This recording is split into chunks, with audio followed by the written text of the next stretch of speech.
오늘 말씀의 제목을 같이 한번 읽어볼까요? 자, 시작. 기억이 실력이 되고 순종이 미래가 되는 해. 오늘 말씀의 제목은 그렇습니다. 기억이 실력이 되고 순종이 미래가 되는 해. 그렇게 정했습니다. 방금 우리는 2025년도를 마침표를 찍었습니다. 그리고 하나님께서 우리에게 새로 허락하신 2026년도라는 하얀 도화지의 첫 이제 발자국을 이제 내디뎠습니다. 근데 여러분, 우리가 하나님 앞에 이렇게 앉아 있지만 또 한편으로는 그런 생각이 들 수도 있을 것 같아요. 그러니까 매년마다 찾아오는 1월 1일이잖아요. 매년마다. 지금 송구영신 예배 몇 번째세요? 세지지도 않는 분도 계시죠. 또 아쉬우 뭐 이런 분도 계실 거예요. 그래서 뭐 작년에도 제가 이 자리에 있었고 재작년도 여기에 있었고 뭐 달력 한 장 또 넘어가는 건데 넘긴다고 뭐 그렇게 별 뾰족한 수가 있고 뭐가 그렇게 달라질 건가 뭐 이런 생각도 할 수가 있죠. 뭐 맞습니다. 근데 우리가 이제 매년 이 송구영신 예배를 드리다 보니까 이 거룩한 시간이 어느덧 너무 익숙해지기도 하고 또 관성적으로 변한 부분들도 없지 않아 있을 수도 있고요. 그래서 영적 매너리즘이라고 해야 될까요?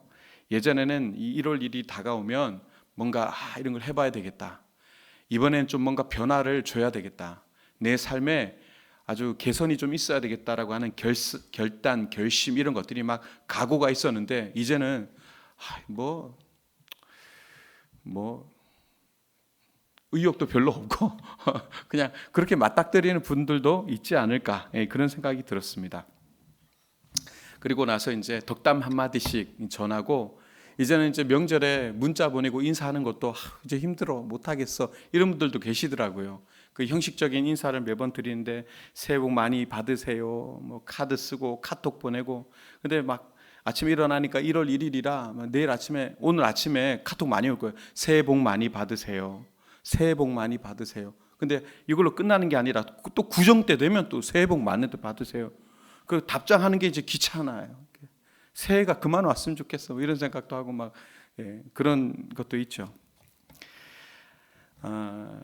근데 여러분 오늘 나눌 이 본문에서 모세가 이스라엘 백성들에게 던지는 이 메시지가 신명기이지 않습니까?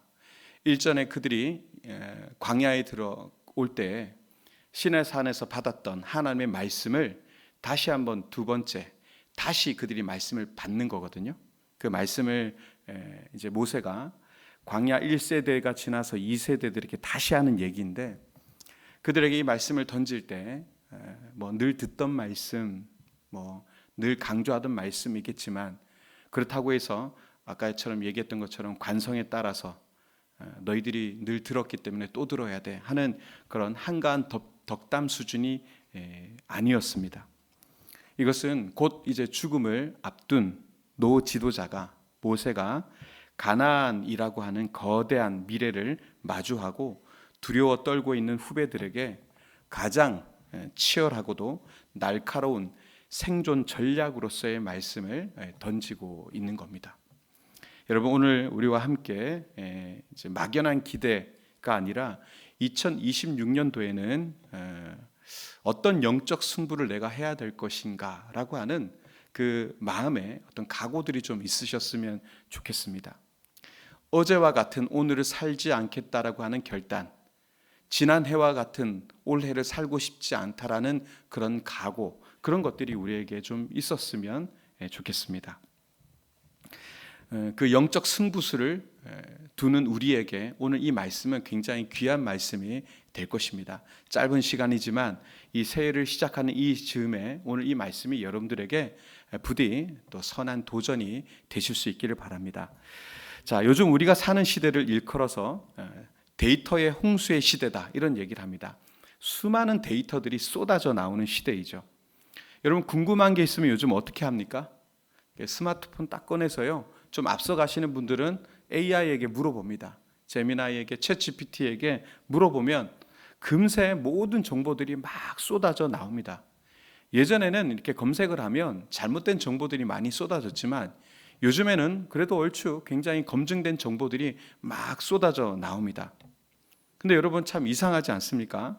정보가 이렇게 넘쳐나요. 이렇게 정확한 정보들이 갈수록 더 많이 넘쳐나는데 이상하게도 우리는 왜 이전보다 더 불안해하고 또 갈팡질팡하고 있는가? 이런 생각 들지 않습니까? 이렇게 정보가 많고 이렇게 뭔가 알고 싶은 걸 금방 알 수 있는 시대인데 왜 우리는 더 방황하고 있고 또 왜 불안해하는가? 이유는 사실 간단한 것 같아요. 나를 향한 정보는 많지만 내 삶을 이끌어갈 진짜 이야기, 정말 그 진짜 스토리가 사라졌기 때문에, 그것을 우리가 잃어버렸기 때문입니다. 자, 오늘 본문 32절 읽지 않았지만 32절에서 모세는요 우리에게 아주 중요한 처방전을 내려주는데, 자 32절을 같이 한번 읽어보도록 하겠습니다. 시작. 내가 지금까지 지난 날을 상고하여 보라. 아멘. 자, 내가 있기 전 하나님이 세상을 창조하신 날부터 지금까지 지난 날을 상고하여 보라, 이렇게 표현하고 있습니다. 여기서 상고하라라는 말은 단순히 뭐 옛날에 있었던 이야기들을 뭐 돌아보면서 추억하고 감상에 빠질 것에 대한 내용은 아니죠. 내 인생에 흩어진 조각들, 그 속에 숨겨진 하나님의 손길, 즉 하나님의 스토리를 다시 찾아내라라고 하는 강력한 요청입니다. 하나님의 역사, 그러니까 여러분 역사라는 단어가 영어로 히스토리잖아요. 히스토리. 히스토리는 소유격 그의라고 하는 히스와 스토리가 합쳐진 말 그대로 그의 이야기입니다. 그래서 히스토리라는 단어는 바로 그의 이야기, 하나님의 이야기, 바로 역사의 주인이 바로 그다, 하나님이시다라고 하는 그런 말이 되기도 하죠. 그렇습니다. 우리 하나님의 스토리를 내 삶 속에 찾아내는 것, 그것이 굉장히 중요하다는 겁니다. 우리가 생각 없이 살아갈 수 있고요, 바쁘게 살아갈 수 있습니다. 그런데 내 속에 역사하셨던, 내 속에 일하셨던 하나님의 그 스토리를 우리가 찾아낼 수 있어야 된다는 겁니다. 안 그러면 내 인생은 그냥 스쳐 지나가는 시간의 흐름일 뿐인 것이죠. 그러나 내가 살아온 지난 날들을 쭉 훑어보면서 그 속에 하나님이 이렇게 일하셨지, 하나님이 그때 나에게 그렇게 응답하셨지, 하나님께서 나의 그런 가운데 나를 붙잡아 주셨지 하고 하는 하나님의 이야기들을 찾아내야 된다라고 하는 그 말을 오늘 모세가 지금까지 지난 날들을 상고하여 보라라고 하는 본문에서 강력하게 이 유대인 이스라엘 백성들에게 요청하고 있는 것이고, 지금 저와 여러분들에게 똑같이 요청하고 있는 겁니다. 여러분, 지난 2025년도 어떠셨습니까? 여러분들이 가진 데이터들이 있을 거예요. 혹시 여러분들이 가진 그 지난 날의 데이터들이 실패의 데이터, 또 질병의 데이터, 또 상처의 데이터만 그렇게 가득 남아 있거나 그렇지는 않으시죠? 기쁨의 데이터, 또 승리의 데이터, 또 환희의 데이터, 이런 것들도 굉장히 많으셨을 겁니다. 그때 너무너무 힘들었지, 그때는 내가 하는 일이 다 망했었어, 그때는 몸이 아팠었지, 그때는 그 사람 때문에 너무 힘들었어, 이런 것만 계속 통계를 내서 내 삶이 전체가 전부 다 이런 것밖에 없는 것 마냥 그렇게 얘기하고 싶진 않으시죠? 면면이 들여다보면, 믿음의 눈을 들어서 내 삶을 쳐다보게 되면 내 안에 정말 하나님의 일하심의 데이터들이 얼마나 많았는가를 우리는 충분히 상고할 수 있고 또 찾을 수 있을 것입니다. 이스라엘 백성들이 역사 속에서도 마찬가지였습니다. 절망적인 데이터들이 굉장히 많습니다. 우리 성경을 보게 되면 절망적인 이야기들이 참 많습니다. 그럼에도 불구하고 사이사이에 하나님의 놀라운 일들이 있었어요. 이집트에서의 그 고난의 시간들이 엄청나게 많았지만 하나님께서 그들에게 찾아오셔서 모세를 통하여 그들을 인도해 내셨고, 바다를 가르는, 홍해를 가르는 놀라운 역사를 내리셨습니다. 기적의 스토리들이 촘촘히 그의 삶의 구석구석 그렇게 박혀 있었던 것이죠. 사실 죽을 것 같았던 그 순간에도 하나님께서 우리를 버리신 것이 아니라, 그렇게 낙심의 순간에도 우리를 버리신 게 아니라 나를 기억하셨고 순간순간 나에게 나타나셔서 나를 여기까지 업고 오셨구나라는 것을 우리가 발견하게 됩니다. 그리고 그걸 우리는 발견할 수 있어야 합니다. 자, 신학적으로 볼 때 성경적 기억이란 단순히 과거를 회상하는 것이 아닙니다. 과거에 역사하신 하나님을 오늘 나의 현실로 생생하게 불러들이는 통로, 그것이 바로 성경적 기억이라고 표현할 수 있습니다. 여러분, 2026년을 살아갈 진짜 실력은요, 그렇습니다. 여러분의 지능 지수나 통장 잔고에 있지 않습니다. 나를 도우신 하나님을 내 삶에서 얼마나 구체적으로 증언해낼 수 있느냐, 즉 하나님의 스토리를 얼마나 내가 기억해낼 수 있는가에 달려있다는 것을 여러분들 기억하시기 바랍니다. 뭔가 내 삶을 살아갈 때 통장에 잔고가 많고 또 내가 똑똑하고 또 많은 자격증들과 사회적 포지션을 확보했을 때 내 삶이 잘 될 것 같죠. 그러나 여러분, 여기 계신 분들이 다 믿음의 사람들이지 않습니까? 여러분, 우리가 가진 것들이 어느 순간에 아무것도 아님을 우리가 느끼게 될 날이 옵니다. 그리고 이것으로 전부 다 될 거라고 생각했는데 이것들이 아무 소용이 없구나라는 것을 느낄 때가 있습니다. 그때마다 우리가 뭘 느낍니까?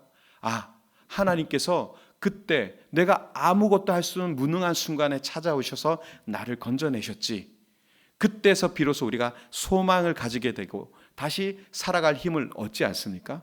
그래서 실제적으로 우리가 살아갈 수 있는 능력, 정말 우리가 2026년도를 진짜 살아갈 실력은 어디에 있느냐? 저는 목사로서 여러분들에게 말씀드리고 싶습니다. 우리가 하나님의 스토리를 내 삶에서 얼마나 잘 끄집어내어 그것들을 기억해낼 수 있느냐에 달려있다라고 저는 확신을 가지고 얘기할 수 있습니다. 여러분, 기억하십시오. 그리스도인에게는요, 기억이 곧 실력입니다. 우리는 하나님을 자꾸 망각하거든요. 살아계신 하나님을 잊어버립니다. 그 살아계신 하나님이 나에게 하시는 일들을 자꾸 망각합니다. 그래서 그 망각함으로 인해서 망해버렸고 실패했던 인생들이 성경 안에 얼마나 많이 기록되어있는지 모르겠습니다. 많은 권력을 가졌고 그리고 사회적 위치를 가진 그런 이들도, 심지어 왕조차도 하나님의 은혜를 잊어버리는 순간, 기억을 상실하는 순간, 그때부터 나락으로 또 망해가는 그런 많은 이야기들이 성경 안에 있습니다. 우리 또한 마찬가지입니다. 하나님께서 내게 행하신 일, 나에게 주신 은혜를 여러분 망각하지 마시고 꼭 기억하시기 바랍니다. 우리는 그 성경적 기억이 우리가 살아갈 실력이다라는 것을 꼭 여러분 기억하셨으면 좋겠습니다. 따라하겠습니다. 기억이 곧 실력이다. 꼭 기억하시기 바랍니다. 자, 첫날 1월 1일 아침에 이렇게 말씀 준비할 때 얼마나 고민을 많이 했겠습니까? 자, 기억이 실력이다. 자, 두 번째, 여러분, 우리가 2026년도를 살아갈 우리 현대인들에게 가장 큰 병 중에 하나가 있다면 뭐가 있을까 생각해 보니까 이거 하나가 있더라고요. 그게 뭐냐? 바로 결정장애입니다. 결정장애. 여러분, 여기 결정장애 많으시죠? 뭐 입을까? 뭘 먹을까? 우리가 굉장히 결정하기가 어려운 시대를 살고 있고, 왜 그러냐면 어떻게 보면 선택지는 예전보다 굉장히 많아요. 가진 것이 많고 누릴 것이 많고 먹을 것이 많고 종류가 많으니까, 그래서 근데 정작 뭘 먹어야 될지 또 어디로 가야 할지 더 모르는 사회가 되어버린 것 맞습니다. 이거 하면 내게 이득이 될까? 이게 하면 더 안전할까? 여러분들이 뭐 투자를 한다거나 주식을 한다거나 이런 거 할 때도요, 얼마나 많이 고민합니까? 그죠? 밤새도록 막 손이 계산기를 놓고 막 계산기를 두들겨요. 근데 실컷 두들기고 나서는 어떻게 합니까? 정작 한 발자국도 떼지 못하고 제자리에 여전히 서 있는 그런 모습이 우리에게 또 있기도 합니다. 자, 이토록 혼란스러운 우리에게 하나님은 오늘 본문 1절을 통해서 아주 명쾌한 생존 전략을 제시하고 계신데요. 우리 1절을 같이 한번 읽어보겠습니다. 자, 시작. 이스라엘아, 가르치는 규례와 법도를 듣고 준행하라. 그리하면 너희가 살 것이요. 아멘. 자, 생존 전략으로서의 가장 훌륭한 방법, 그게 뭐냐? 말 그대로 법도를 듣고 준행하라. 순종에 대한 얘기입니다. 순종. 무엇을? 하나님의 말씀을, 하나님의 법도를 준행하는 것. 여러분, 사실 우리가 순종이란 말을 들으면 어떤 느낌이 드실지 모르겠습니다. 순종하라 그러면 좀 가슴이 좀 답답한 느낌이 들 때가 많을 것 같아요. 왠지 모르게 내 자유를 좀 억압받는 것 같고, 또 하나님께 순종하면 계속 손해봐야 할 것 같은 그런 느낌이 여러분 있으시죠? 저만 그런 걸로. 하나님 앞에 순종하라 그러면 계속 손해봐야 될 것 같고, 또 내 마음대로 하고 싶은데 뭐 속박받는 것 같고 그런 느낌이 들 때가 있습니다. 근데요, 여러분 기억하셔야 됩니다. 자, 진짜 순종은 내 자유를 뺏는 쇠사슬이 아니라 수많은 선택지 중에서 길을 잃지 않게 하는 가장 확실한 선택 기준을 갖는 지혜다라는 것입니다. 다시 한번, 진짜 순종은 내 자유를 뺏는 쇠사슬이 아니라 수많은 선택지 중에서 길을 잃지 않게 하는 가장 확실한 선택 기준을 갖는 지혜다. 그것이 진짜 순종이다. 금방 얘기했던 순종에 대한 뉘앙스하고는 전혀 다른 얘기죠. 순종이 마치 내 자유를 억압하고 내가 손해보는 걸로 가게 하지만 그렇지 않다는 겁니다. 내가 수많은 선택지 중에서 길을 잃지 않는 확실한 선택을 소유하는 지혜가 바로 순종이라는 겁니다. 순종이 바로 지혜다.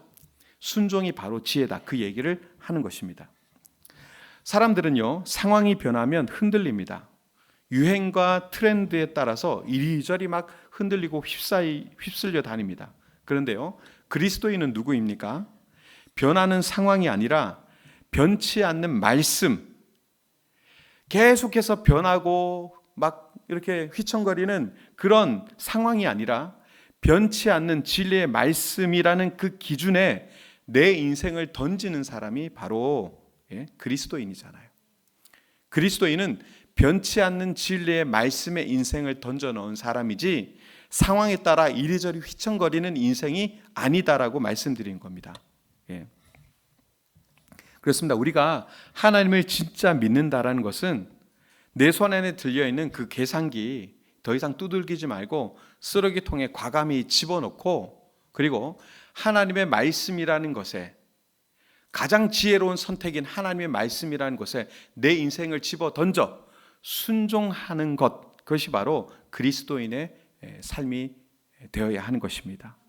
여러분, 2026년도 한 해 동안은요, 너무 복잡하게 살지 않으셨으면 좋겠습니다. 저도 좀 단순하게 살려고요. 우리가 너무 복잡한 것 같아요. 하나님께서 가라 하시면 가고, 가지 말라, 멈추라 하시면 멈추고, 근데 이게 굉장히 단순하잖아요.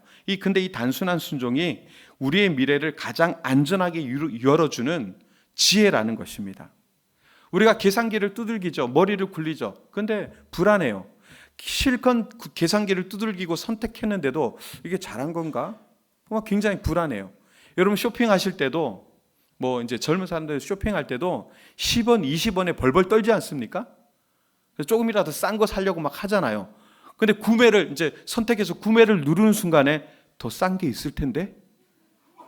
그래서 막 또 사이트에 들어가서 막 한참 봐요. 막 더 싸다고 막 좋다고 했는데 배송료가 붙네? 500원이 더 비싼데? 그래서 좌절해요. 사람이 10원, 50원, 500원에 얼마나 기뻐하고 좌절하는지 몰라요. 그런 시대입니다.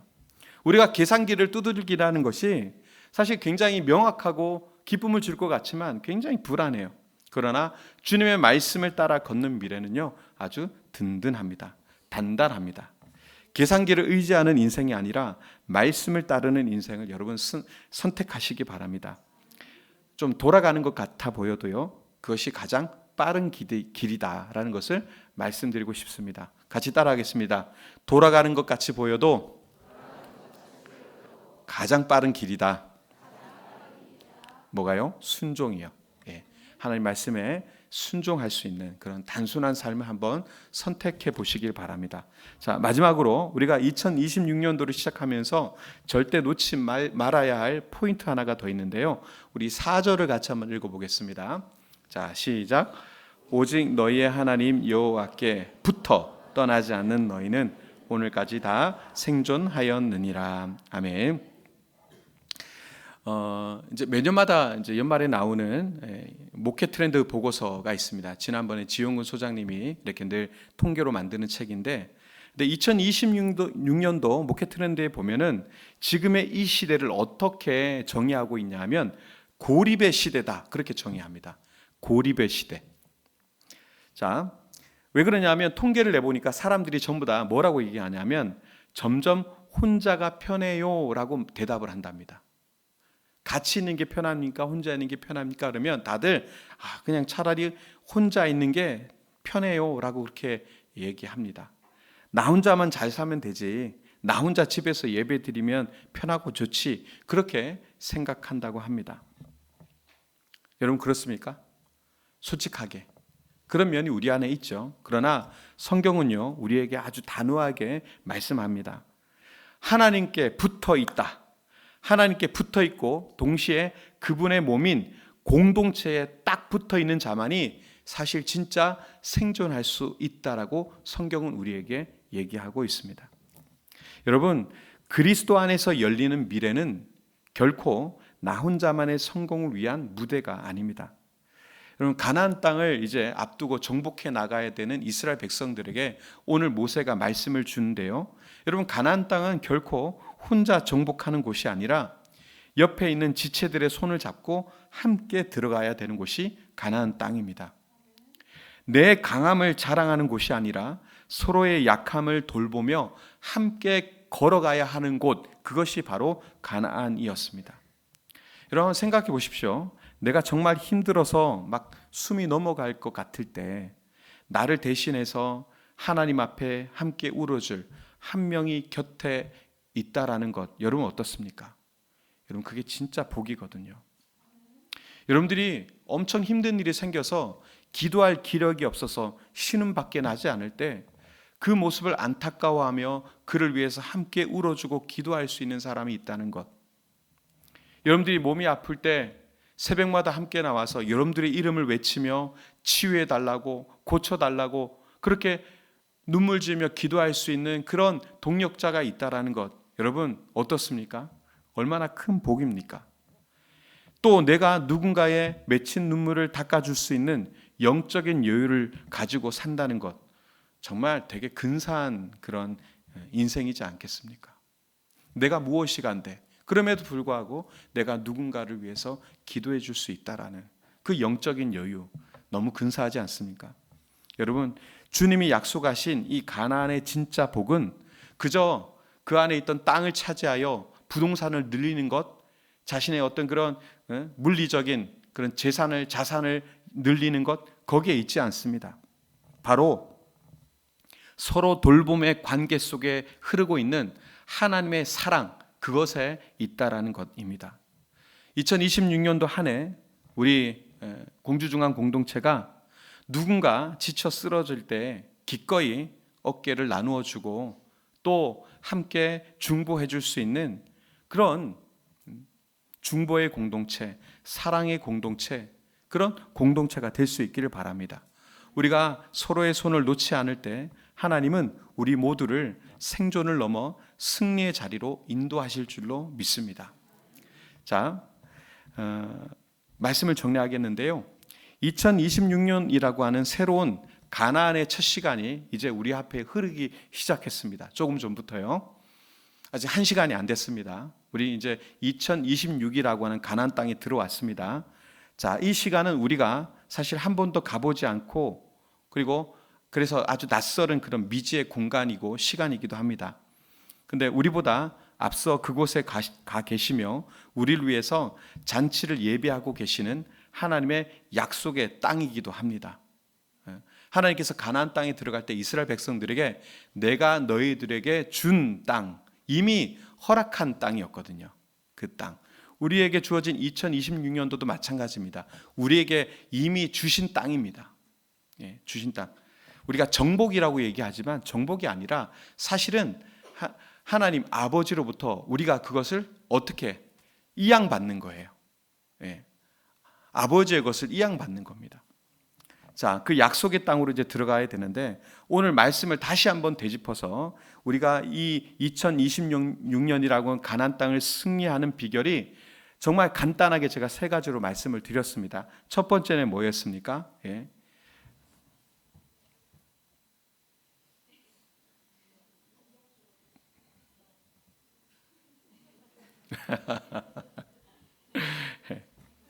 여러분, 그 비결은 멀지 않습니다. 너무너무 간단합니다.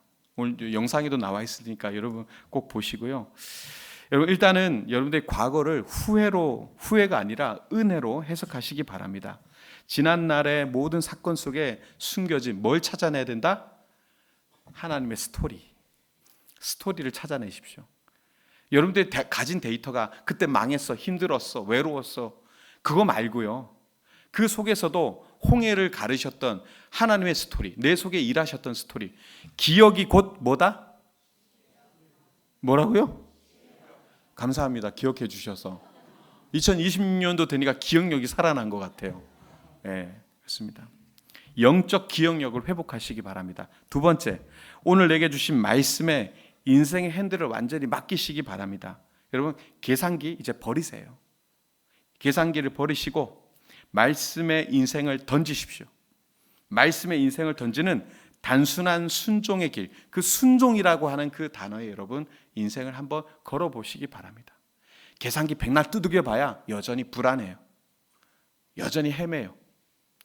말씀에 한번 올 한 해는 그 말씀에 단순히 한번 순종해보는 그런 한 해가 되셨으면 좋겠습니다. 세 번째, 여러분, 나 혼자 산다가 아닙니다. 잘못된 프로그램이에요. 나 혼자 사는 게 아닙니다.